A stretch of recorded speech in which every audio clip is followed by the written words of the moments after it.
말씀이 되기를 축복합니다. 예, 우리 옆에 계신 분들과 한번 인사를 드려볼까요? 우리 기뻐하며 삽시다. 예, 기뻐하며 삽시다. 희한해요. 저를 볼 때는 다 인상 쓰고 계신데 인사할 때는 천사와 같은 얼굴로 인사를 하시는 거 보면 제가 싫으신 것 같기는 한데 우리 하나님께서 우리의 얼굴이 늘 천사와 같이 되게 하실 줄 믿습니다. 우리가 지난번에 말씀을 살펴보았던 게 이제 바울이 7장에서 이런 말을 했어요. 우리 7장 24절을 한번 같이 읽겠습니다. 시작. 오라 나는 공고한 사람이로다. 이 사망의 몸에서 누가 나를 건져내랴. 태우야, 너 나가든지 들어오든지 둘 중에 하나를 해.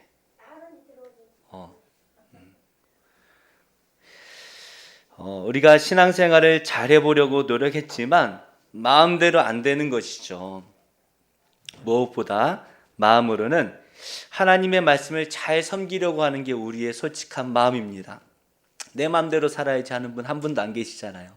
잘해야지, 하나님을 잘 섬겨야지. 우리는 늘 노력을 하는데 마음대로 안 되는 게 우리의 솔직한 마음이에요. 우리 여기 앉아 계신 형제님들, 매일 주일마다 내가 예배 잘 드려야지 라고 마음을 먹지만 자꾸 몸이 꼬이는 걸 어떻게 해요? 그죠? 내 마음대로 안 되는 거예요. 내 몸이 내 마음대로 안 돼요. 그게 우리의 솔직한 마음입니다. 이거를 성경은 뭐라고 말씀하십니까? 육신이 약하다. 그렇죠? 내 마음은 하나님을 사랑하고 싶은데 내 육신이 약해서 지켜지지가 않는 거예요.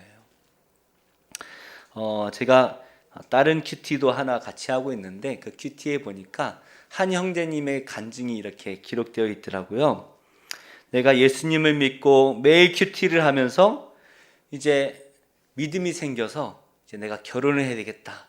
그래서 사랑하는 자매가 교회에 있어서 고백하고 이제 같이 결혼합시다. 승낙받고 준비를 하는 과정이었나 봐요.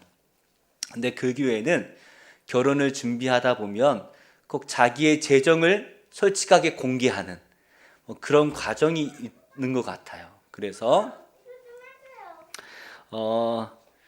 이제 서로의 재정을 공개합시다. 지금까지 내가 돈을 어떻게 써왔는지 공개합시다. 이렇게 자매가 요구를 했는데 문제는 이 자매는 형제가 신앙생활을 잘하는 것 같아서 부담스러울 정도로 형제가 신앙생활을 잘하는 것 같았어요. 근데 형제가 재정 공개를 못하는 거예요. 형제가 이런 말을 하는 거예요. 이 자매는 내가 신앙이 참 좋은 걸로 알고 있는데 실망해서 떠나버리면 어쩔까 걱정이 되었다라는 것이죠.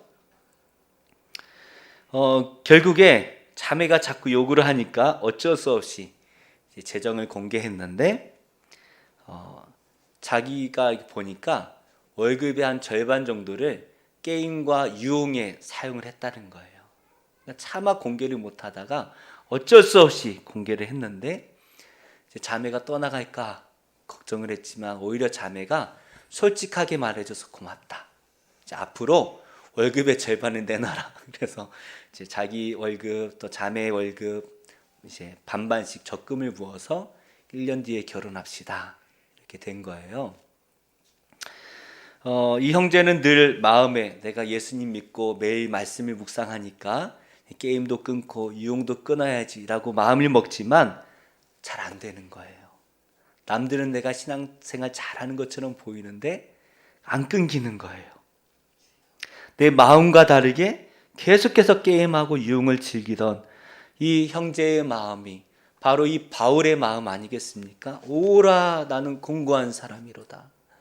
내가 끊고 싶은데 나도 모르게 게임을 하고 있고 나도 모르게 게임 결제를 하고 있고 나도 모르게 유흥을 즐기고 이 유흥이 뭔지는 안 적어놔서 잘 모르겠는데 유흥을 즐기고 있고 그런 자기의 모습을 숨기고 결국에 여자친구한테 공개할 때에 너무나 부끄러운 그게 우리의 마음 아니겠습니까? 한 주간 동안 제가 어떤 나쁜 생각을 했는지 특별히 제가 나쁜 짓은 안 해요. 그런데 나쁜 생각을 했는지 생각으로는 많이 하니까 여기에 이제 PPT로 다 보여준다면 저는 숨어 있어야 돼요. 살아갈 수가 없어요. 그게 우리의 마음 아닙니까? 우리가 하나님을 믿고 신앙생활을 잘 해보려고 노력하지만 그게 마음대로 잘 안 되지 않습니까? 잘 안 돼요. 또 죄를 지을 때마다 우리의 입에서는 오라 나는 공고한 사람이로다 라는 탄식이 계속해서 쏟아집니다. 그런데 우리가 지난주에 말씀에서 우리가 배우지 않았습니까? 내가 내 죄를 발견하고 또 죄를 짓는 나의 모습을 발견할 때마다 오라 오라 탄식하는 게 왜 그렇습니까? 내가 살아나기 때문이라는 거예요. 우리의 영혼이 죽었다면 탄식 소리가 나올 수가 없죠. 죄를 보고도 죄인 것을 알지 못하니까 너무나 자연스럽게 죄를 지었어요. 그러나 이제 내가 죄를 짓고 있다. 내가 왜 자꾸 죄를 짓나라고 탄식하는 것은 내가 살아나기 때문이라는 거예요. 우리 지난주에 발가락 사진을 보여드렸던 것처럼 발가락이 다 썩으면 아무리 바늘로 찔러도 안 아파요. 고통이 없습니다. 그런데 이게 갑자기 점점점 아파오기 시작하는 것은 살아나기 시작한다는 뜻이죠. 마찬가지로 우리가 하나님 앞에서 나의 죄를 보고 탄식한다면 그것은 우리가 살아있기 때문입니다. 점점점 내가 예수를 믿고 살아나기 때문에 내 안에 죄를 보고 탄식하기 시작하는 거예요. 그래서 교회를 아무리 다녀도 여전히 세상에 찌들어 살면서도 그냥 아무렇지도 않은 분이 계셔요. 그 영혼이 죽었기 때문이에요. 그러나 교회를 나오고 나 교회 오면 왜 자꾸 불편하지? 옛날에는 내가 저는 술 드시는 분한테 제가 정지한 적이 한 번도 없어요. 그런데 자꾸 술 마시는 게 자꾸 마음에 꺼렵게 들고 이런 거 왜 그래요? 예수를 믿으니까 살아나니까 자꾸 꺼려지는 거예요. 사실 오늘 우리가 살펴볼 이 로마서 8장의 말씀은요, 우리 기독교, 개신교에서는 아주 중요한 말씀이고 특별히 개혁주의 신앙에서는 아주 중요하게 다루는 말씀입니다. 그래서 어떠한 학자들은 로마서 말씀은 성경 전체 가운데 보석 반지와 같다. 아주 중요하고 고귀한 말씀이다. 저는 개인적으로 팔복의 말씀을 제일 사랑합니다. 그런데 개혁주의 신학에서는 로마서 말씀을 그렇게 생각해요. 거기다가 특별히 로마서 8장은 보석 반지 중에 보석이 로마서 8장 말씀이다 라고 생각할 정도로 오늘 우리가 읽은 로마서 8장 말씀은 아주 중요한 말씀이에요. 그래서 계속해서 우리가 몇 주간 동안 로마서 8장을 묵상하겠지만 제가 섬기던 교회들 그리고 이제 제자 훈련을 하는 많은 교회들에서는 이제 1학기, 2학기 끝내고 3학기, 4학기 할 때에 로마서 8장 말씀을 암송을 시킵니다. 졸업할 때면은 다 같이 나와서 물론 이제 한 명씩 시험도 보고 졸업식 할 때 다 나와서 로마서 8장을 1절부터 마지막 절까지 다 암송해요. 어려워 보이는데 또 하니까 또 다 되더라고요. 신기해요. 그 정도로 로마서 8장은 아주 중요한 말씀이기 때문에 우리가 좀 주의 집중해서 함께 말씀을 배우도록 하겠습니다.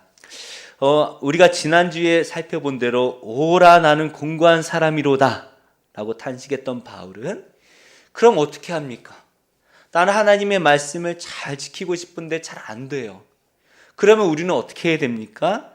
이제 우리에게 살 수 있는 방법 하나를 알려주십니다. 우리 1절 말씀을 함께 읽어볼까요? 1절입니다. 시작. 그러므로 이제 그리스도 예수 안에 있는 자에게는 결코 정죄함이 없나니. 우리가 하나님의 법을 몰랐을 때에는 전혀 죄에 대한 거리낌이 없습니다.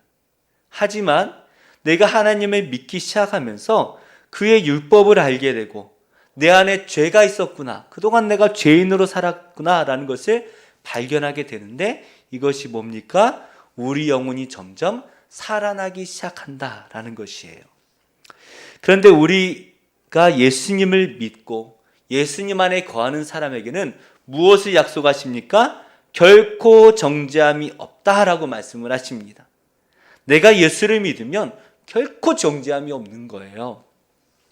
이전에 제가 설교 시간에 말씀드린 게 있는데요. 몇 주 됐어요. 기억 안 나시더라도 너무 정죄하지 마세요. 다 그래요. 그죠? 네. 심판을 받을 때에 예수님을 안 믿는 사람들은 이쪽에 한 줄로 딱 섭니다. 실제로 그렇다는 게 아니라 비유예요. 비유. 이쪽에 다 서서 613가지 율법으로 하나씩 다 심판을 받는 거예요. 1계명, 2계명, 3계명, 또 규례들도 하나씩 해서, 또 마지막에는 제일 어려운 질문들이 있겠죠. 마음으로 간음한 적 있느냐? 마음으로 욕한 적 있느냐? 다 넘어지는 거예요. 마음으로 욕 안 해보신 분 계셔요? 계시기를 축복합니다만 없어요. 그런 사람 거의 없어요. 다 걸려 넘어지는 거예요. 613가지 안에 다 넘어집니다. 그래서 한 명도 통과하지 못하는 그것들을 가운데 이쪽에는 그냥 걸어서 지나가는 거예요. 그래서 이쪽에 있는 사람들이 여기는 왜 그런가 봤더니 예수님을 믿는 사람들은 그냥 프리패스, 하이패스로 싹 다 지나가는 거예요. 그래서 이쪽에 있는 사람들이 불평을 하겠죠. 왜 저기 있는 사람들은 죄를 많이 지은 것 같은데 그냥 지나가나요? 라고 물어볼 때에 하나님께서 이 사람들을, 얘네들은 다 죄값을 다 치른 사람들이야. 누가 치러줬어요? 예수님께서 죄값을 다 치러주셨기 때문에 프리패스예요. 그냥 지나가는 거예요. 우리 예수님께서 우리의 죄값을 다 지불하셨는지 믿으시기 바랍니다. 그래서 우리는 더 이상 정죄를 할 필요가 없어요. 왜 내가 또 이걸 했나? 내가 왜 또 입으로 나쁜 말을 했나? 정죄할 필요가 없어요.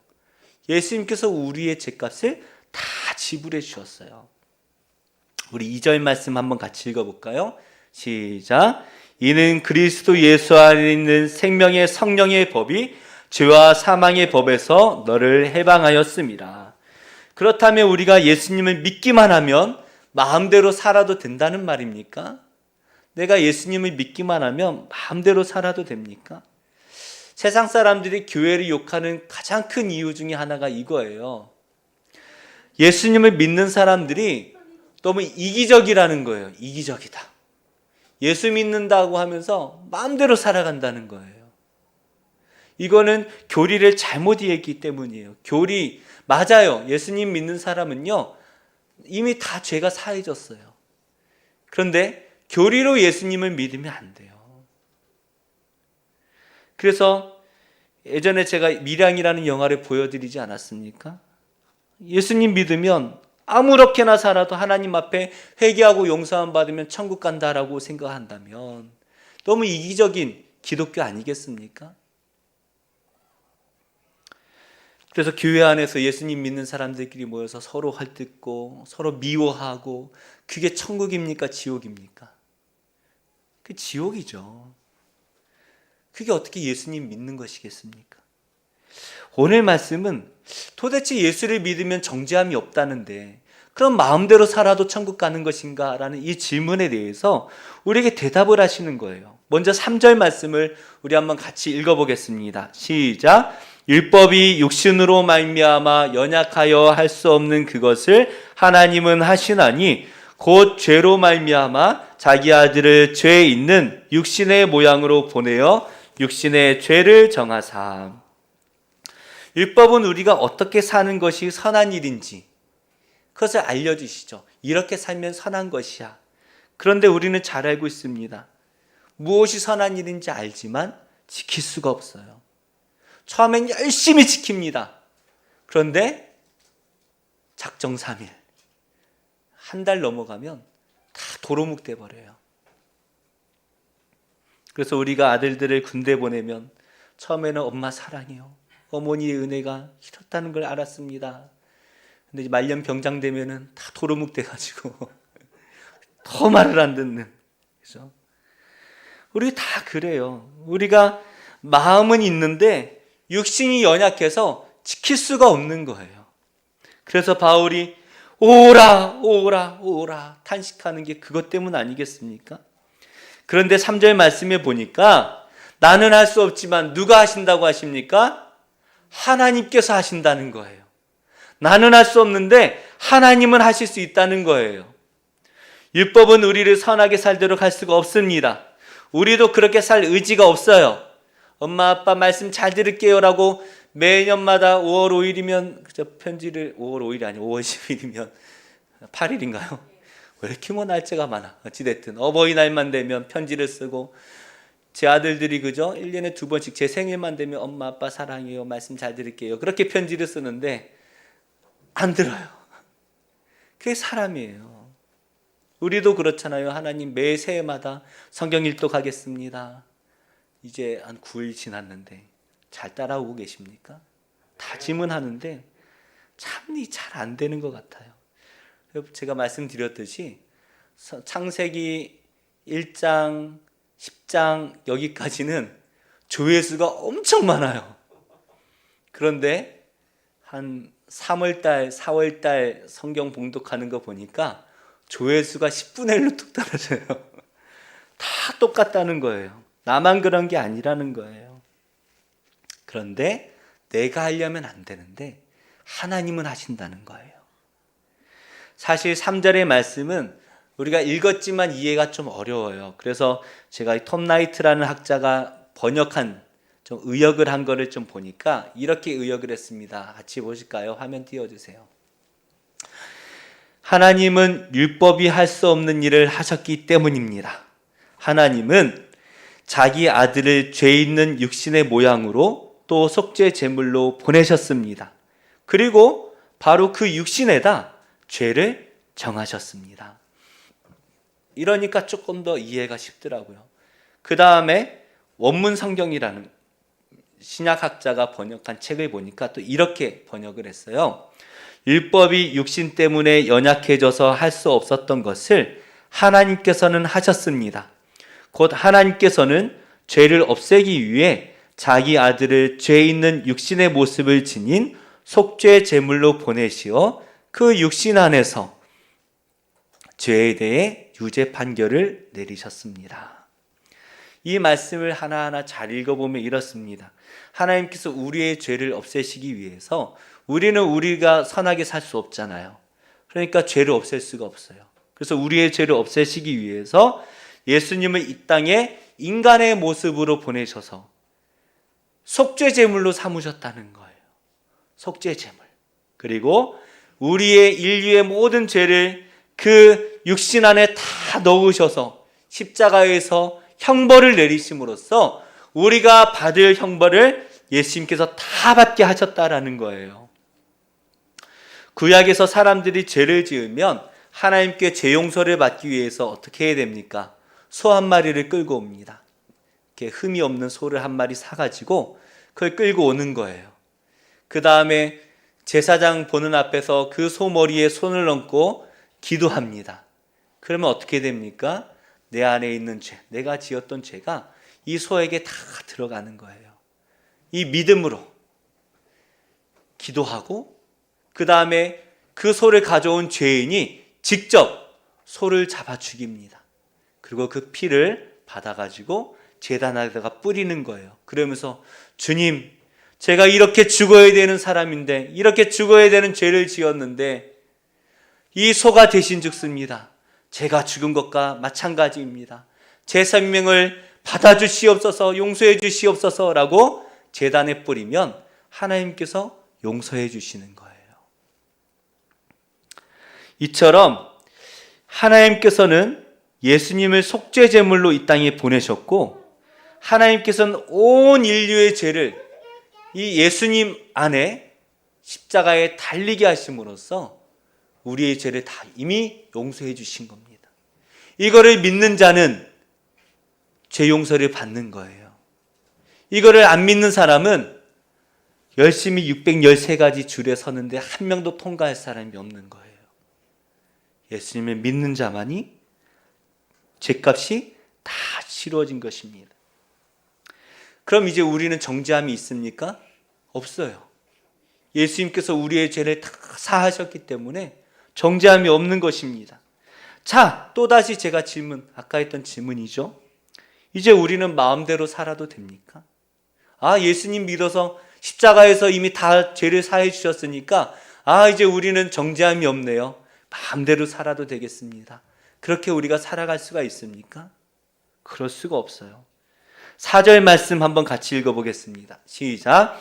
육신을 따르지 않고 그 영을 따라 행하는 우리에게 율법의 요구가 이루어지게 하려 하심이라.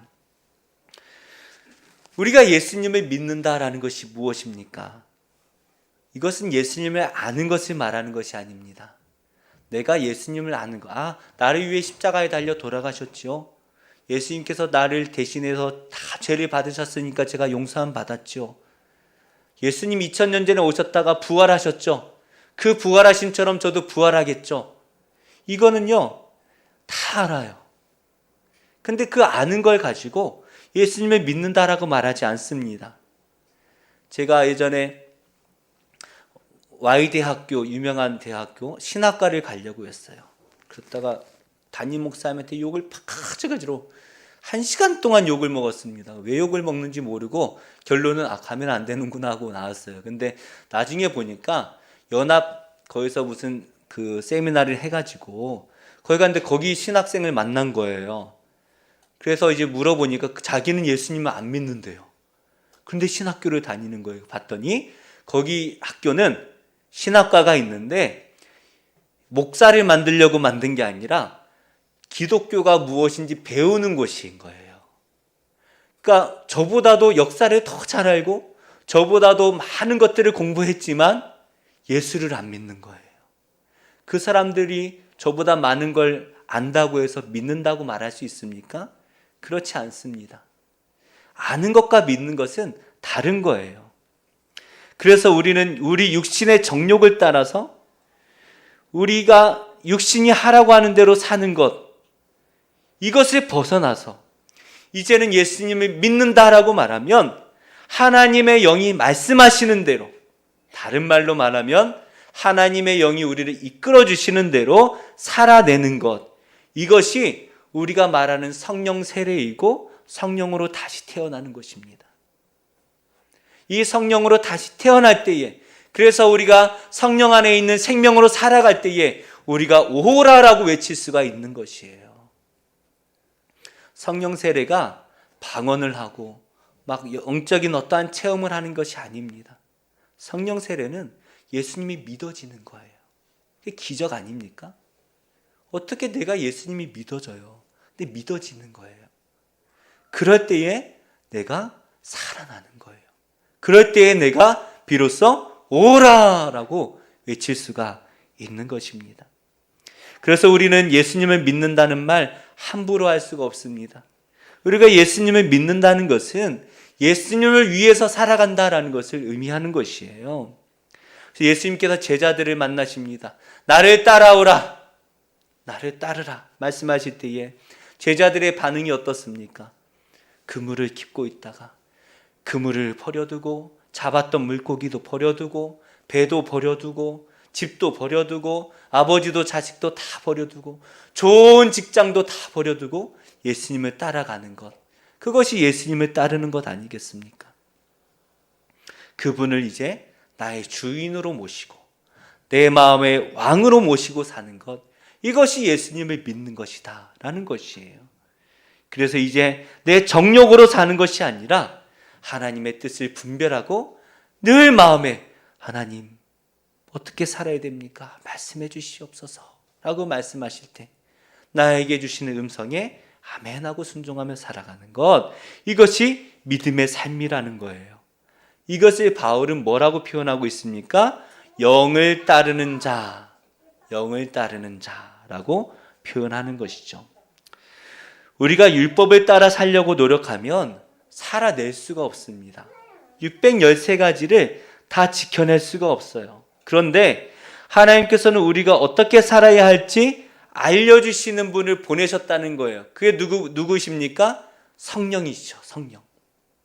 내 안에 성령을 보내셔서 내가 기도만 하면 어떻게 살아야 되는지 다 알려주십니다. 그래서 내가 이 성령님의 말씀에 순종하면서 살아가면 우리도 모르게 613가지의 율법을 요구하는 것들을 하나씩 하나씩 다 이루어내게 된다라는 것이에요.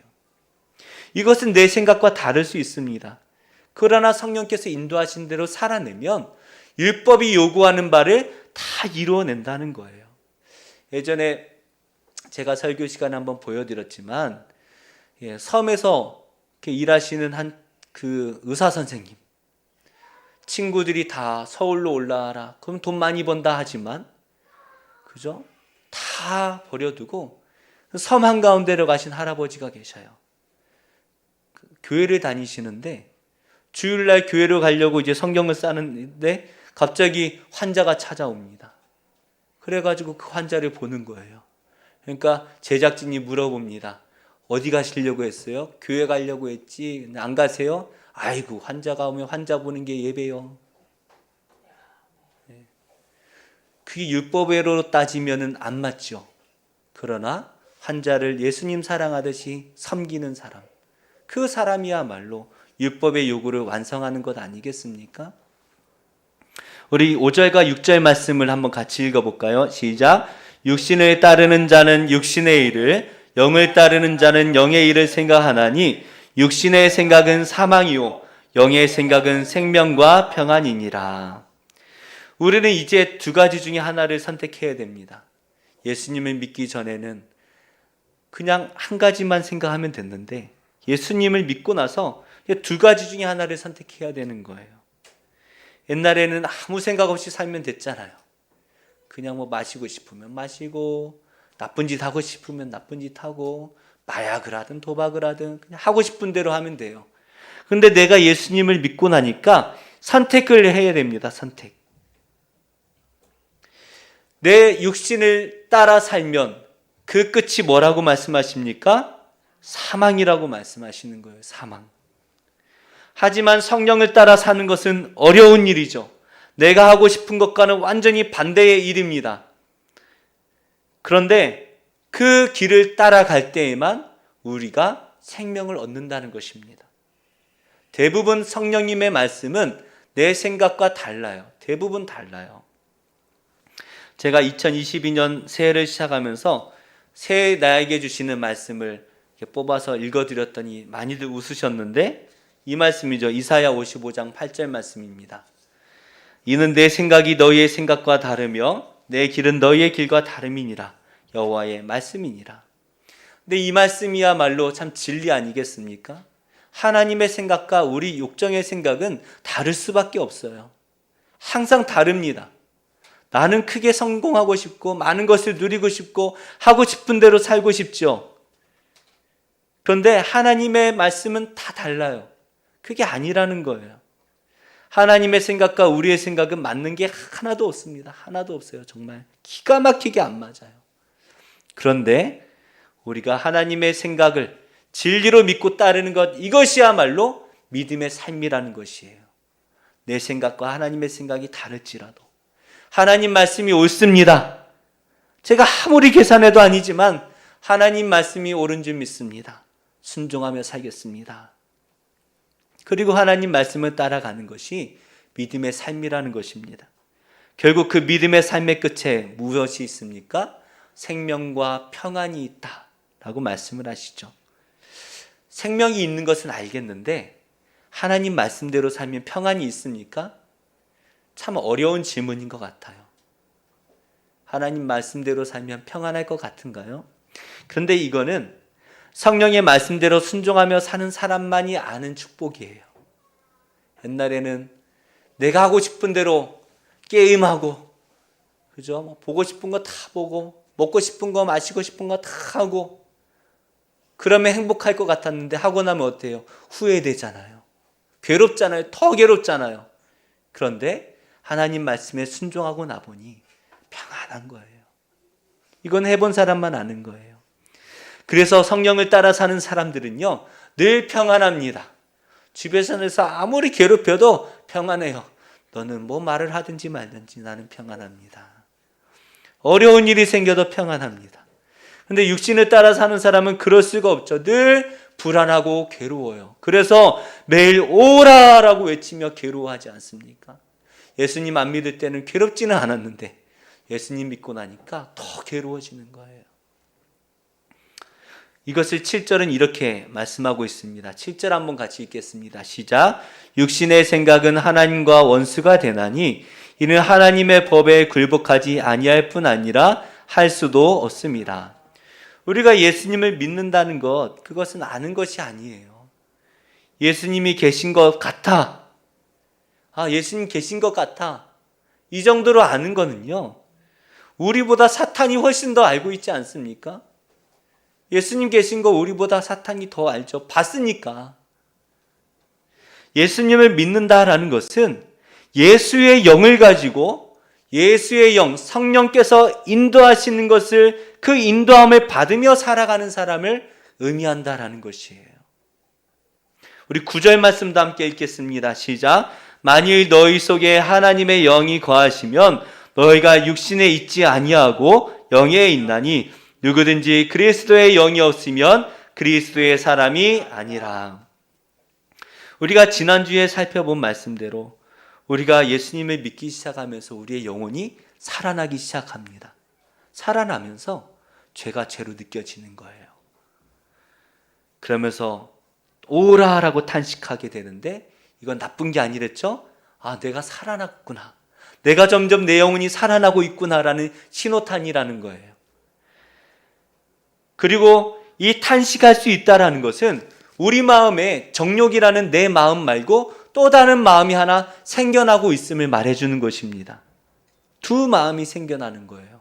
이전에는 내 욕정대로 내 마음대로 살아왔지만 이제 내가 예수님을 믿으면서 내 욕정과 함께 내 안에 어떤 게 있어요? 예수의 영이 있는 거예요. 예수의 영. 그러니까 이 예수의 영 때문에 오라라고 탄식하게 되는 거예요.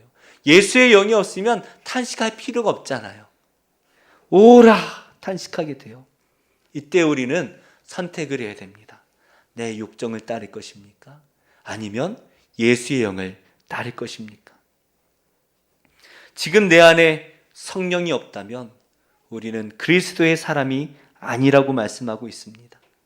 이제 우리가 이 말씀 앞에 솔직해져야 됩니다. 내 안에 그리스도의 영이 있는가? 내가 그리스도의 영을 따라 살아가고 있는가? 내 안에 솔직하게 질문하고 대답해 볼 수 있어야 되는 것이에요. 예수님께서는 우리에게 4가지 땅에 대한 비유를 주십니다. 길가와 같은 마음은 말씀을 듣고도 깨닫지 못하는 마음이죠. 돌밭과 같은 마음은 말씀을 들으니까 잠깐 기뻐요. 은혜 받아서 잠깐 기쁜데 곧 고난이 오면 넘어집니다. 가시떨기와 같은 마음도 있습니다. 말씀을 잘 들었어요. 믿음이 자라서 이파리도 나오고 줄기도 가지도 다 나옵니다. 그런데 세상의 염려와 유혹에 열매를 맺지 못하는 거예요. 겉은 큰 나무 같은데 신앙생활을 오래 해서 큰 나무처럼 보이는데 성령의 열매가 맺히지 않는 거예요. 무슨 말입니까? 교회는 많이 다니고 성경 공부도 많이 하고 그리고 기도도 많이 하고 하는데 성령님이 나에게 순종하라는 말씀에 하나도 순종하지 않는 거예요. 그러나 좋은 땅은 말씀을 듣고 계속해서 성령의 열매를 맺어가며 사는 밭입니다. 우리는 어떠한 마음의 밭이 되어야 할까요? 내 마음이 좋은 밭이 아니라면 갈아엎어야 됩니다. 갈아엎어야 돼요. 그죠? 농사의 기초는 땅을 갈아엎는 것입니다. 땅을 다 갈아엎어서 단단한 땅이 무른 땅이 되도록 해야죠. 그래야 물을 들어가고 뿌리를 깊이 내리는 것입니다. 성령을 따라 살고자 하는 마음보다 세상을 따라 살고자 하는 마음이 더 큰 우리의 마음의 밭을 매일마다 갈아엎어야 하는 것입니다. 이게 경건생활이에요. 말씀과 기도로 우리의 마음밭을 계속 갈아엎어야 되는 거예요. 그럴 때 우리의 성령의 열매가 우리 안에 맺혀지게 되는 것입니다. 목사님, 왜 저는 열매가 맺혀지지 않나요? 기도 안 하고 말씀 안 읽으니까 안 맺혀지는 거예요. 그거는 목사가 제 거를 이렇게 꺼내서 이식해 드릴 수 있는 게 아니에요. 내가 기도하고 내가 말씀을 읽어야 내 경건 생활이 세워져야 내 마음의 밭이 갈아엎어지는 것이죠. 우리는 예수님을 믿을 때 더 이상 정죄함이 없는 줄 믿으시기 바랍니다. 내가 예수님을 믿는다면 정죄함이 없는 거예요.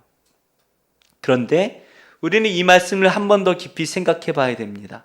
예수님을 믿는 것이 무엇입니까? 아는 것입니까? 아니에요. 예수님의 보내신 성령을 따라 사는 것, 이것이 예수님을 믿는 것입니다. 그럴 때 우리에게는 이런 축복을 약속해 주세요. 우리 11절 말씀 함께 읽겠습니다. 시작. 예수를 죽은 자 가운데서 살리신 이의 영이 너희 안에 거하시면 그리스도 예수를 죽은 자 가운데서 살리신 이가 너희 안에 거하시는 그의 영으로 말미암아 너희 죽을 몸도 살리시리라. 아멘. 우리가 이 예수의 영을 따라 살아갈 때에 하나님께서 우리 죽었던 우리의 몸을, 육신까지도 살려주실 줄로 믿습니다. 우리는 선택을 해야 돼요. 그런데 우리는 실수할 때가 있잖아요. 또 넘어질 때가 있잖아요. 걱정하지 마세요. 우리 하나님께서 약속하시잖아요. 더 이상 정죄함이 없다. 그러나 우리가 정죄함이 없다고 해서 마음껏 살 수가 없습니다. 우리는 늘 그리스도의 영을 따라 살아야 됩니다. 탄식하고 계십니까? 내가 왜 이렇게 살아가는지 나도 답답해하고 계십니까? 우리 안에 성령의 음성을 듣고 그 음성을 따라 살기 위해 힘을 다하시기를 축복합니다. 좀 넘어질 수도 있어요. 우리가 다윗보다 더 큰 죄 지은 사람 없잖아요. 살인죄를 지었습니까? 간음죄를 지었습니까? 우리 더 큰 죄를 짓진 않았지만 하나님께서는 다윗을 복되다라고 축복하시고 그의 후손에서 메시아가 나오게 하지 않으셨습니까? 우리가 하나님 안에 거하기만 하면 됩니다. 주의 음성을 듣기만 하면 됩니다. 늘 그 음성을 따라 살기에 힘을 다하실 때에 우리 안에 생명이 생기는 놀라운 경험을 하게 될 줄로 믿습니다.